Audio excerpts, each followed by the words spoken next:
परीक्षित जी ने दर्पण के सामने खड़े होकर के अपने केसों को संभाल रहे थे और उन्हीं श्याम वर्ण के केसों में एक श्वेत वर्ण का केस है, सफेद। परीक्षित जी समझ गए कि अब बुढ़ापा आने वाला है, भगवान का भजन करना चाहिए। अगर बाल सफेद होने लगे तो समझ जाओ कि चौथापन आ गया है ना। लेकिन कहाँ मानता है व्यक्ति, चौथेपन में तो उसको और ज्यादा ऐसो आराम चाहिए हैं। वीआईपी गाड़ी होनी चाहिए, फरारी। तो महाराज इधर परीक्षित जी ने ये सुना, यदा परीक्षत कुरुजांगले अवसन कलिम प्रविष्टम निज चक्रवर्तिते निशम्य वार्ता मनित प्रियाम ततः सरासनम संयोग सौनिराददे।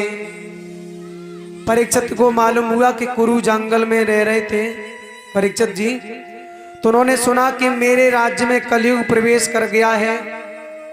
तो हाथों में धनुष बाण लेकर के और जंगल में भ्रमण करने गए तो क्या देखा कि सामने से एक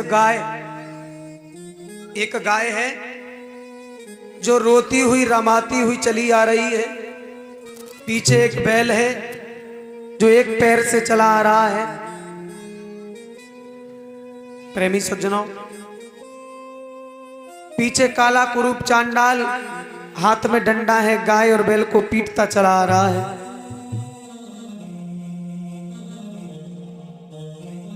परीक्षित ने जब ये दृश्य देखा, अपना अश्व उस गाय की तरफ दौड़ा दिया और कहा कि दुष्ट पापी खड़ा हो जा, मेरे राज्य में मेरे होते हुए तो गौ पर हाथ उठाए, तू पागल तो नहीं हो गया। दोनों हाथ जोड़े। गाय कहने लगी, महाराज मैं कोई गाय नहीं हूं, मैं पृथ्वी हूं और इस कलयुग के डर से मैं भाग रही हूं। साथ में एक बैल है जो एक पैर से चला आ रहा है। अच्छा, ऐसा कोई बैल होगा जो एक पैर पे दौड़ता हुआ चला आएगा? इतना बड़ा शरीर होता है बैल का। तो बैल जो है वो धर्म है। क्या है? धर्म रूपी बैल। पहले सतयुग में 4 चरण हुआ करते थे धर्म के, तप, पवित्रता, दया और सत्य। 3 युग चले गए, 3 चरण से विकलांग हो गया, 1 चरण बचा है। कलयुग में आज धर्म केवल एक ही पैर पे खड़ा है, वो है सत्य। सत्य के पैर पर ये धर्म खड़ा है। ये पृथ्वी काय पे रुकी है?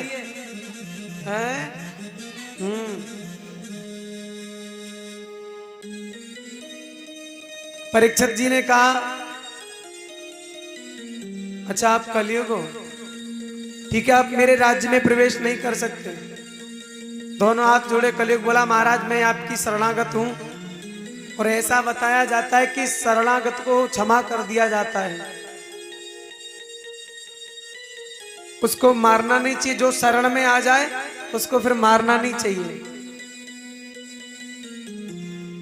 फिर कलयुग ने अपने गुणों और अवगुणों की विशेषताएं बताई हैं। गुण और अवगुणों के बारे में बताया। परीक्षित को जब ये मालूम हुआ तो परीक्षित जी ने कलयुग को रहने के लिए 4 स्थान बताए।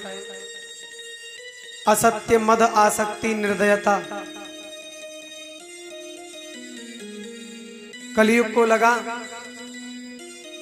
कि इनमें से एक भी गुण राजा के अंदर नहीं है। इस परीक्षित के अंदर एक भी ऐसा गुण नहीं है। ना तो ये झूठ बोलता है, ना इसको अभिमान है, और ना ही ये मदिरा का सेवन करता है, ना ही जुआ खेलता है, ना ही ये निर्दयी है। तो प्रजा पर प्रभाव जमाने के लिए पहले राजा पे प्रभाव पड़ना चाहिए, लेकिन इनमें से ऐसा कोई गुण इसके अंदर नहीं है। तो क्या करें?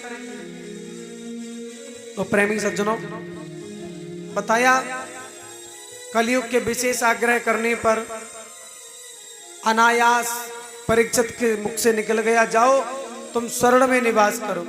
काय में? स्वर्ण में। स्वर्ण माने बोलो सोना। तो महाराज जब ये कहा, अच्छा परीक्षित जी जो मुकुट पहने थे वो काय का था? सोने का। कलयुग समझ गया, बात बन गई।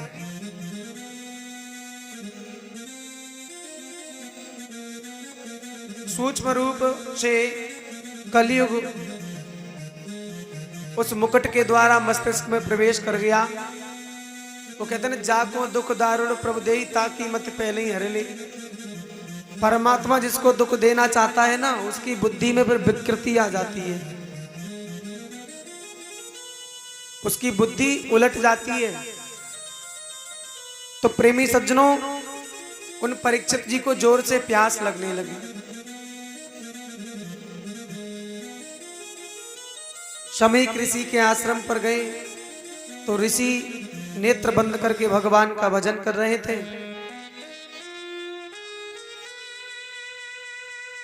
राजा ने सोचा कि इन्होंने मेरा अपमान किया है, मैं राजा हूं, यहाँ का मेरा कोई सम्मान नहीं किया। तो पास में एक मरा हुआ सर्प पड़ा था, वो उठा करके शमीक महात्मा जी के गले में डाल दिया और कहा कि तुमने मेरा कोई स्वागत सत्कार सम्मान नहीं किया, जाओ इस फूल माला से मैं तुम्हारा स्वागत करता हूं। परीक्षित जी वहां से चले आते हैं और ये बात शमीक ऋषि के पुत्र जिनका नाम है श्रृंगी ऋषि, उनको ज्ञात हुई। तो उन्होंने क्या किया कि कौशिक नदी के बार को अंजल में ऋषि ने ले लिया, कर क्रोध मन के माही तब साप संगी ने दिया। अभिमन्यु सुत दुष्कर्म का शीघ्र फल ही पाएगा, आज के 7वें दिवस तक्षक तुझे डस जाएगा। श्रृंगी ऋषि ने साप दे दिया। शमीक ऋषि ने श्रृंगी ऋषि से कहा कि बेटा तुम्हें ऐसा नहीं करना चाहिए था। परीक्षित हमारे राज्य का राजा है, हमारे राज्य की रक्षा करता है, तो हमारा भी धर्म बनता है कि हमें उसका सम्मान करना चाहिए। लेकिन अब जो होना था वो तो हो गया कि कर्म लिखा जो बाउर ना हूं तो कथ दोष लगाई अकाऊ। कर्म में जो लिखा है वो होता है, फिर दोष किसको देना। ऋषि कुमारों को भेजा और परीक्षित जी को संदेश भिजवा दिया कि 7 दिन बाद तुम्हें तक्षक डस लेगा, तुम्हारी काल मृत्यु होगी, तुम अपने मुक्ति का कोई साधन कर लो। परीक्षित जी को जब ये मालूम हुआ ऋषि कुमारों द्वारा कि मैं 7 दिन बाद मर जाऊंगा, मेरी काल मृत्यु होगी, मैं प्रेत बन जाऊंगा, तो पहले तो हंसा, खूब हंसा और बाद में फिर रोने लगा। अच्छा एक बात बताइए, अगर किसी को मालूम पड़ जाए कि मैं 7 दिन बाद मर जाऊंगा तो वो हंसेगा या रोएगा? बोलो, रोएगा ना। लेकिन परीक्षित जी हंस रहे हैं। क्यों हंस रहे हैं? इसका एक कारण है। परीक्षित जी को ये पता है कि भगवान कहते हैं कि मोर वचन चाहे पड़ जाए फीका, संत वचन पत्थर की लीका। इन दुनिया वालों का तो 1 मिनट का भरोसा नहीं है। श्वास ऊपर गई नीचे लौट के आए ना आए कोई पता नहीं। लेकिन अब ये कंफर्म हो गया कि मैं 7 दिन से पहले अब नहीं मरूंगा।